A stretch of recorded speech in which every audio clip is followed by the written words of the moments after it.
Andrew McCart, iFLTV, delighted as always to chat with Mr. Dan Rafael. Dan, I ended my last interview with you saying hopefully something happens in these fights.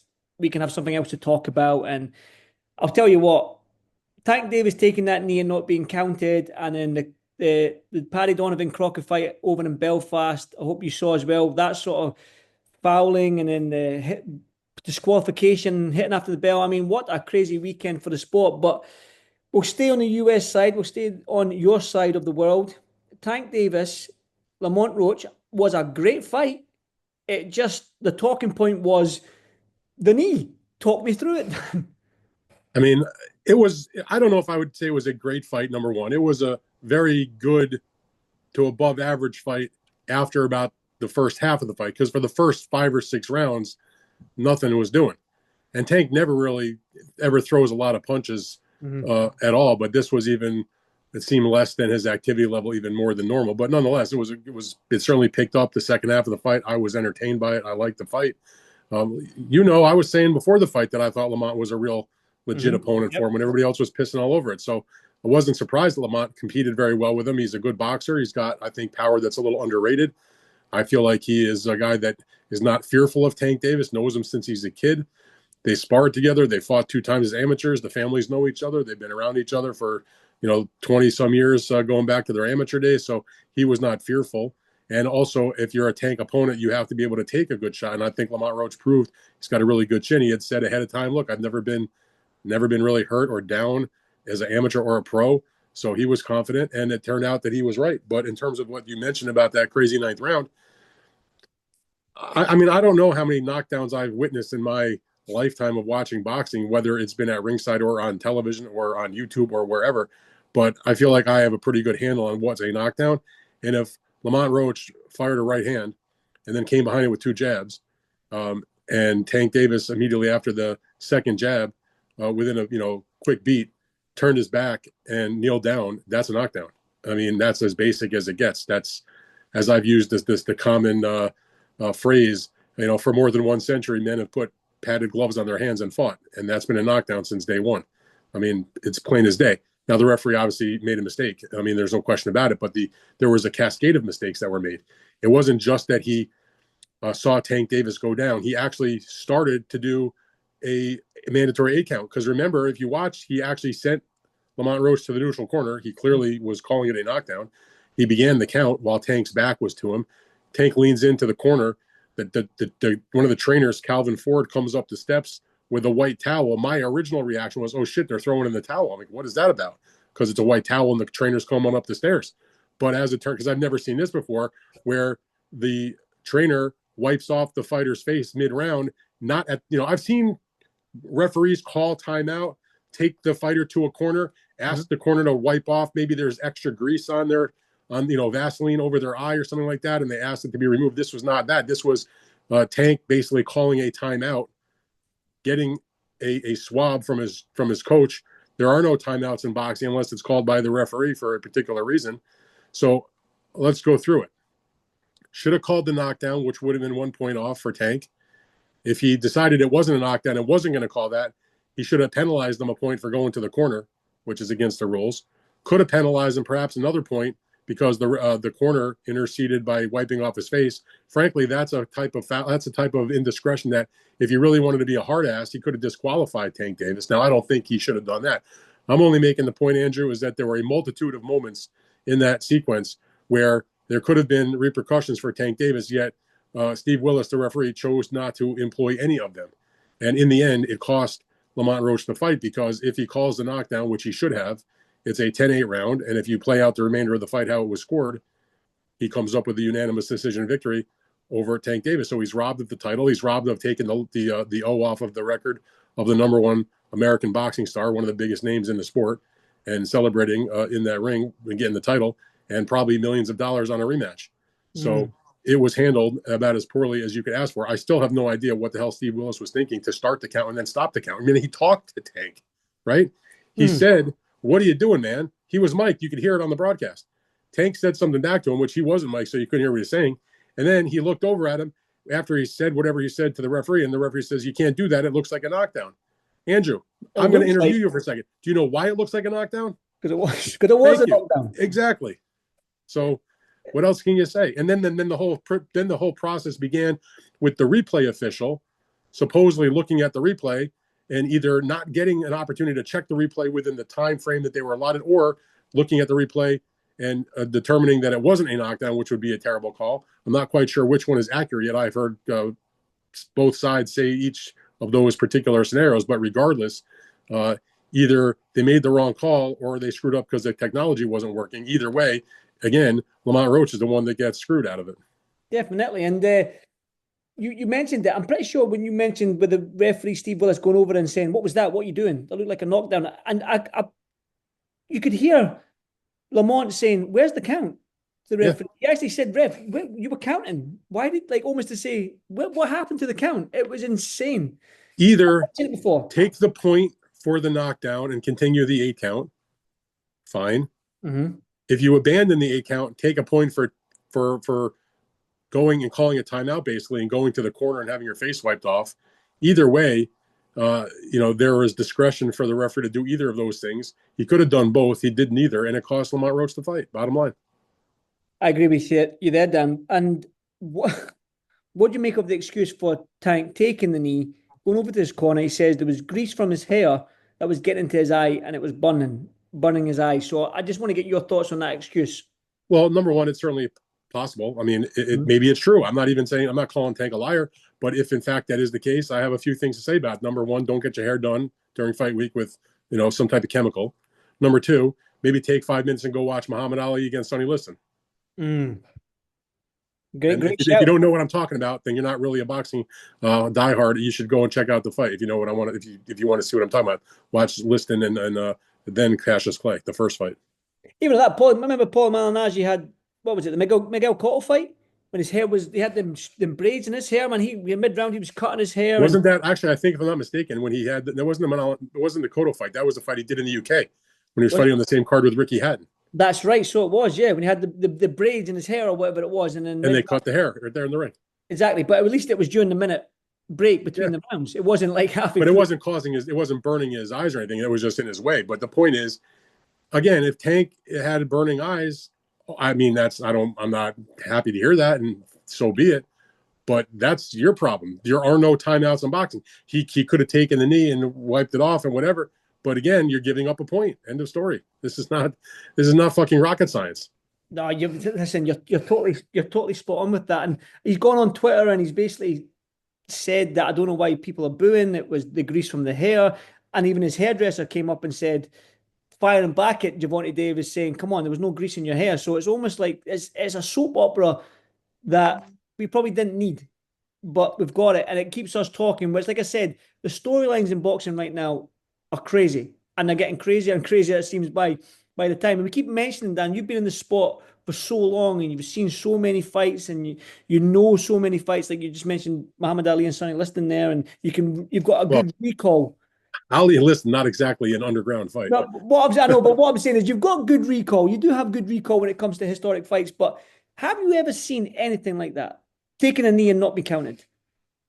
I mean, not in that type of situation. I'm sure if we went through every fight we've ever watched, there's some kind of weird situation like that. But in terms of like in the middle of a high level world championship main event, with big name, guy in the match who just arbitrarily or randomly or because it was grease in his eye or whatever the reason, maybe he got hit with the jab, whatever it was, just decided, hey, I'm taking a break. Well, what the fuck do you expect to happen? If you take a knee in a fight, you're going to get counted, or you should get counted, or at the very least, if you run to your corner, you get penalized a point. And that point was the big deal. He could have been penalized 2 points for the knee, for taking the knee and then running to the corner. I mean, either way, like I've said, Roach was looking for 1 point that he should have got. He could have got 2, and it cost him the fight. He fought a really good fight. I mean, most people had him not making it past, 6 or 7 rounds of the fight. That Tank was going to do what he usually does, was maybe give up a few of the early rounds, but eventually knock the guy's block off. Lamont Roach is not like that. Lamont Roach has a good chin. He knows Tank for many years, like I said, and he was there to fight and win. He was not scared of Tank Davis. A lot of the opponents that come into the ring with him, they fear that power. It's similar to the old days with Tyson when he was coming along. He would have guys come into the ring because they were so petrified. I mean, how many times did Frank Bruno cross himself, like his religious stuff before the fight because he was so fearful of what was about to happen. I've seen that happen with Bruce Seldon, saw it happen with Clifford Etienne. I mean, I could go on down the line. Lamont Roach was not fearful of Tank Davis. He's got a good chin. A lot of the opponents that Tank knocks out, they get clipped and they don't take it well. Lamont took the punch as well, and he fired back. And Tank, was gracious enough to admit that Lamont's got pretty good power. Now his knockout record is not anything spectacular, but he's a professional boxer, been doing this a long time, and he has scored some knockouts. And he is a guy that can maybe not drill you with one shot, but you're going to maybe know you're in a fight with the guy when it's over. Tank Davis almost ruled out the rematch in the post-fight press conference, but he asked for the rematch. Yeah, that's what I'm saying. But going on Twitter, it seems like the rematch. He's asking for the rematch happening as soon as possible. When he said it could happen by the end of May, I think it should happen. I think a draw isn't good for both fighters. I think a definitive winner is always nice, especially in this lightweight division. I've said to you before, Dan, that I think this lightweight division, now you can drop Lamont Roach in there, should really be the best division, or one of the best divisions in boxing. These guys, Shakur Stevenson, Lomachenko, we know is injured, but if he ever makes a return, his name is in there. Keyshawn Davis, you've got Shakur Stevenson, like I mentioned, Javante and Lamont Roach. I mean, right now, these guys should just fight each other, and it should be the best division in boxing right now. So it's good to see that Tank Davis is willing to give him the rematch, because I'm pretty sure he said post-fight he wasn't going, the rematch wasn't on his mind, and he was what he said in the ring was he asked for the rematch in the ring. And if the guy that was the champ that got the draw, that didn't get the loss, and he's the one asking for the rematch, he doesn't feel confident about the result of the fight. And if when the fight was made, he has the right to a rematch in his contract to begin with. I mean, they didn't do the match with Lamont Roach, who's not a mandatory opponent, without protecting him with a rematch clause. So he certainly has the right to exercise that and have a rematch. His idea of having it before the end of May, I mean, that would be tremendous if it could happen. But knowing the way that the boxing landscape looks and the scheduling aspects of things and putting on pay-per-views and things along those lines, that's maybe slightly aggressive in terms of how quickly it can happen. But I'm pretty sure that we will see that rematch. It's by far right now the biggest fight for Tank Davis. Obviously, it's the biggest fight for Lamont Roach, and it should happen. Where does that leave Shakur Stevenson then? Because Shakur said that he would fight Lamont if the rematch doesn't happen, and we don't know what's happening with this Tank fight. We're all wanting to see him and Tank. Now, if Tank does give Lamont Roach this rematch, I'm sure Shakur's wanting to get out. So where does this leave Shakur? Well, Shakur's schedules are, I mean, it's one thing to talk about the prospect of having a fight against Tank. And you and I both know that when there's a fight that's sort of the big fight in the division, they start talking about it, but it usually doesn't happen for a few fights. That's just the nature of the business. Sometimes it's years, and sometimes, frankly, they never happen. But Tank Davis is probably going to end up doing a rematch with Lamont Roach, I would imagine. But Shakur was never going to be in the mix for the next fight anyway, because he's already in a situation where he owes a mandatory defense against William Zepeda, a fight that they had made that was supposed to have taken place already. But because of both guys at different times got injured, the fight did not happen. So Shakur fought Josh Padley on the card that was, on February 22nd. Obviously, Padley was the late replacement. And you also have Zepeda, who's coming back from his own situation. He's going to have a rematch with Tevin Farmer. That takes place in March, later in March. And so both guys are probably going to be fighting, that March fight. And I would guess that if Zepeda is the winner, that the next Shakur fight later this year would probably be against Zepeda. That's the fight that the WBC has mandated. It's a fight that was already agreed to. I don't see any reason why they wouldn't go back to do it. It's a pretty damn good fight. It may not be the level of public notoriety, let's say, as if he was fighting against Gervonta Davis, but it's certainly within boxing. That's a pretty big fight, Zepeda and Shakur Stevenson. So the Tank fight will be there, I believe, but I'm not convinced that it happens this year. Let's say it like that.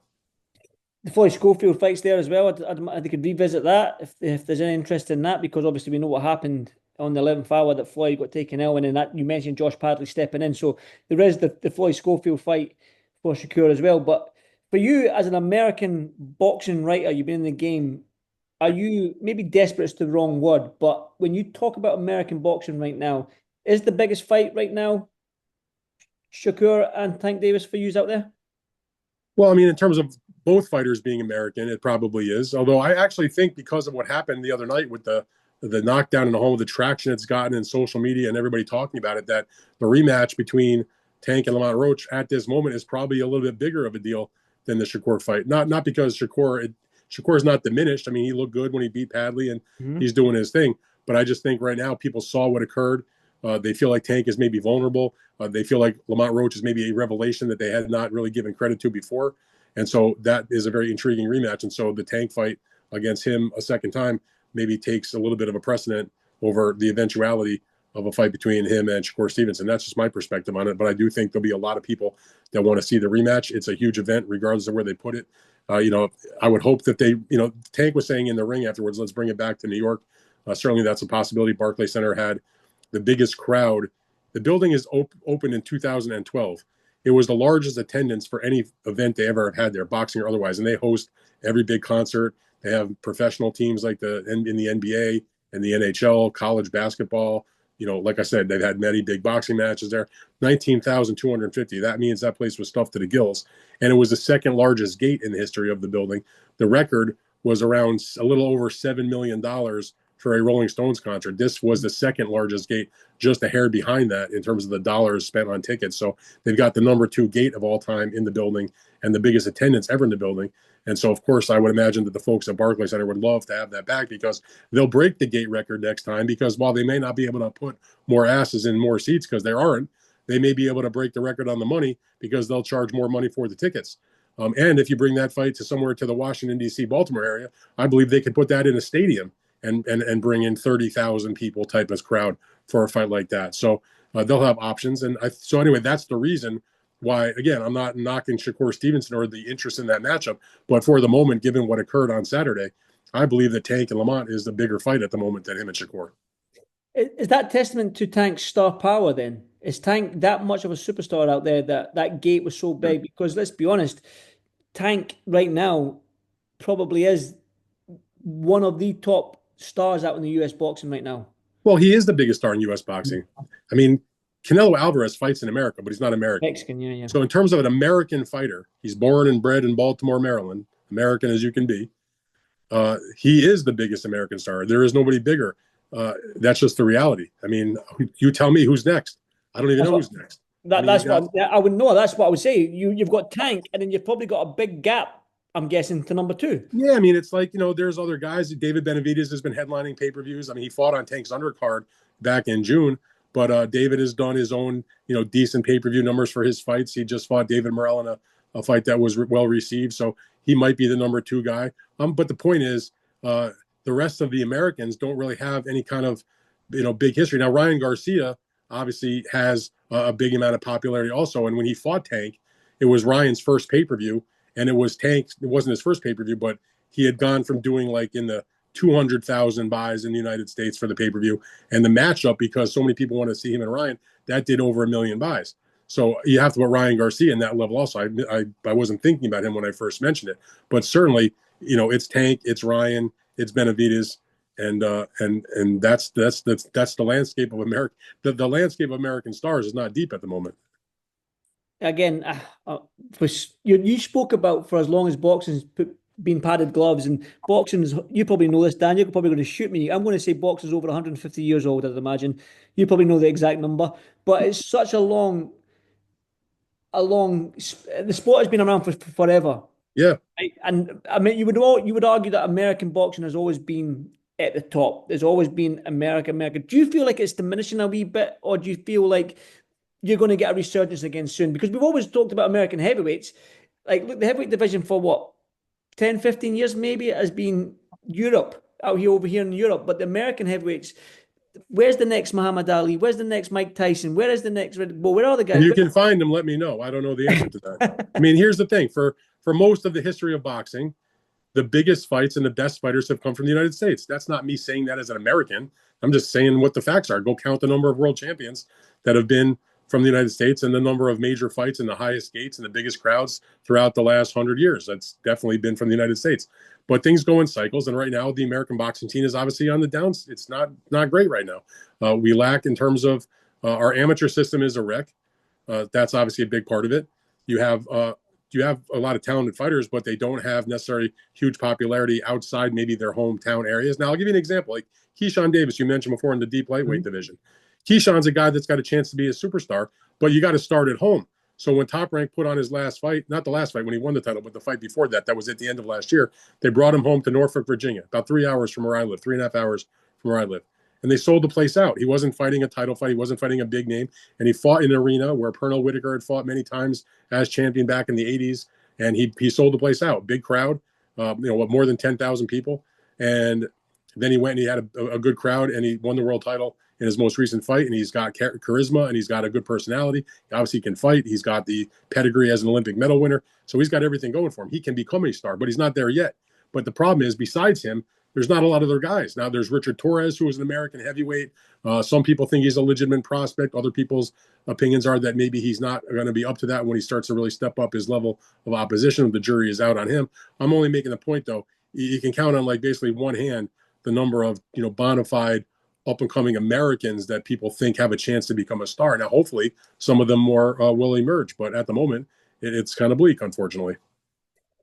Yeah. Again, I can't say much being a Scottish guy. I mean, we've got Josh Taylor. You know what I mean? We've got some kids coming through. So, yeah, I want to take a hard left now. I want to bring the conversation to Belfast, the Donovan and Crocker fight. I'm guessing you saw that fight as well. I did. Yep. The drama that was in that fight, and the fouls, the constant fouling, the elbow, the headbutts from Donovan, and then obviously Marcus McDonald disqualifying Paddy couple of punches after the bell. Now, I want to get your take on that, a quick summary on that, and then we'll break it down as we move on. Look, I thought Marcus McDonald had just about as bad of a weekend as Steve Willis did in New York in the tank fight. I mean, I thought that he came to the ring with an attitude, and he sort of had it in for Paddy Donovan. I thought the point deduction in the 8th round on the so-called headbutt was ridiculous, because if you watch it, it's 1,000,000% not on purpose. And Crocker was using his head also. And I'm not saying he was doing it on purpose, but they were just in fighting, and the heads came together. It was not a purposeful headbutt. It absolutely should not have been a point deduction. He deducted a point in the 6th round. I don't think that was a great one either, but it was certainly more legit than the 8th round. That was a terrible one. And in terms of the knockout that happened after the bell, again, I don't think it was done on purpose. I felt like that neither guy really heard the bell. Crocker didn't seem like he thought the round was over either, and he was still there, and obviously he got nailed. So even if you say, oh yeah, he did hit him after the bell, I can't take that away. McDonald was right about that. But the question is, once you say, okay, he hit him after the bell, what do you do about it? Now, Crocker's losing every round. He's getting his ass kicked. It's not a competitive fight, really, although an entertaining fight. You're going to really disqualify the guy for that when it was, in my opinion, very questionable. Now, he could have taken a point. Maybe he wants to take 2 points. But to disqualify him in that position, I thought that was not a proper call at all. Again, I'm gonna be devil's advocate here, as they say. So Marcus McDonald, you know yourself, when that 10-second clock goes, either the referee is poised, ready to jump in, or the referee will say, right, fellas, 10 seconds, and give you a prior warning, just in case you didn't hear the clacker. And then sometimes when the bell does go, the referee puts his arm or he puts his body between the two fighters, even when they are teeing off it, because... I know where you're going with this. You know where I'm going. Marcus McDonald was about 6 to 8 feet away from the action. He was in absolutely no position to do what he's supposed to do as a referee. Mm-hmm. He didn't audibly tell them anything. He didn't signal, to my recollection, when the clapper hit, and he sure as hell wasn't there to get between them when the bell sounded to perhaps intervene at the moment that the bell ended the round. So if the fighters didn't hear the clapper or weren't aware that the bell was going, and Marcus McDonald, like you said, is several feet away from the action, that's a bad job on his part. Again. And by the way, it's not the first incident or, controversy that Marcus McDonald hasn't been involved in during the course of his career. Mm-hmm, definitely. And what kind of frustrates me with the boxing is, you know yourself, Dan, if me and you go to work one day, we're working for an employer and we don't do our job great, we get reprimanded, we might lose a pay packet, we might get fired. Mm-hmm. Referees and judges in the sport of boxing put in a terrible card, make a terrible decision. We don't hear from them. We don't get to see as to why they came to that point. That core card was put in because you've just cost a fighter maybe millions at the back end. We don't hear from them. They just stop. They disappear. They come back next week. The referee and judge again. Do you think that boxing we should have a wee more transparency when it comes to judging? Absolutely. Yeah. Listen, one thing that drives me crazy is I've heard from a lot of people on my social media that it's the media's fault because we don't interview the judges and the referees. And I say to them, what are you talking about? Go fuck yourself. I have many times tried to talk to the referee or the judge. It's the commission that prevents them from doing so. Now, occasionally, depending on the situation, the director of whatever the commission is that is involved in whatever the controversy is, that director will come and give a statement to the media or speak to us or send you a statement or something along those lines. But it's extremely rare that they allow the officials to speak on their behalf, even if the official wants to. sometimes, I've known some of these I know a lot of the referees and judges, not personally, like we're friends, but I know them to talk to them. I have their phone numbers, and I know for a fact, 100%, that there have been controversies in judging and in refereeing where the referee or the judge would like to speak and give their side to the media, but they're not allowed to do so because of an edict from the commission. So what are you supposed to do? I've tried. I mean, what do you think? I'm a fucking idiot? I've been doing this 25 years. I haven't reached out to talk to a judge or a referee. Give me a break. Yeah, again, I agree because we're not allowed to speak to the judges from the British Boxing Board of Control. They don't allow the referees and the judges to speak to media as well. So I think it's across the board in the boxing world as a whole. But like I said to you, Dan, the boxing world right now over the last couple of years has just thrown up storyline. Again, what's happening all over, it's just crazy right now. I'm guessing something will happen this weekend. I'm going to give you another email. And we've got something, we're going to have something to talk about, no doubt, this weekend. But have you got I'm any? not sure about that. There's not a lot of stuff going on this No, weekend, there's so maybe not. it'll be a light weekend. Let's put it like that. Well, you never know. Something might get signed or something might happen. We don't know. But Dan, have you got anything else you would like to add, my friend? No, I'm good, man. I mean, I think the biggest thing this week, because there aren't a lot of major fights or anything like that, is they're having the press conferences in New York City this week to announce the May 2nd event with Ryan Garcia, Devin Haney, and Teofimo Lopez, and then a couple days later they'll do a New York press conference for Canelo Alvarez. So there'll be some stuff to talk about with that. I want to get your thoughts. A quick couple of minutes on this. Then you've got again, it's only a 3 fight card. Teo, Devin, and Ryan Garcia. That fight week for me, it doesn't have. It's not a deep undercard. Obviously, it's just 3 fights with Teo, Devin, and Garcia. Can you see that being a smooth fight week? The fact that it's those three individuals, all the heat that there is between Haney and Garcia, Teofimo is going to want to be involved with that also. Yep. Plus the fact that they're doing it in Times Square in New York City, which is obviously a iconic location that's never had a fight, and there's going to be a lot of logistical challenges with that. Yes, something will happen. I'm very confident that there'll be a reason to discuss. Well, we might have something to talk about with this press conference then, because I'm pretty sure something might pop off then. But Dan, as always, as you already know, everything that Dan does, his newsletters, podcast, Substack is on the description. So sign up, do your thing. Whoever's listening to this, it's under the description box. But Dan, as always, my friend, always great to get your side of your feel of the boxing world, because you don't mix your words, which I love to see. You do not mix your words, and that's refreshing, especially in the boxing game, from a journalist anyway. So thank you very much. Andrew, always my pleasure, my man. My pleasure is all mine. Thank you, Dan. I'll speak to you soon. You bet. Thank you, my friend.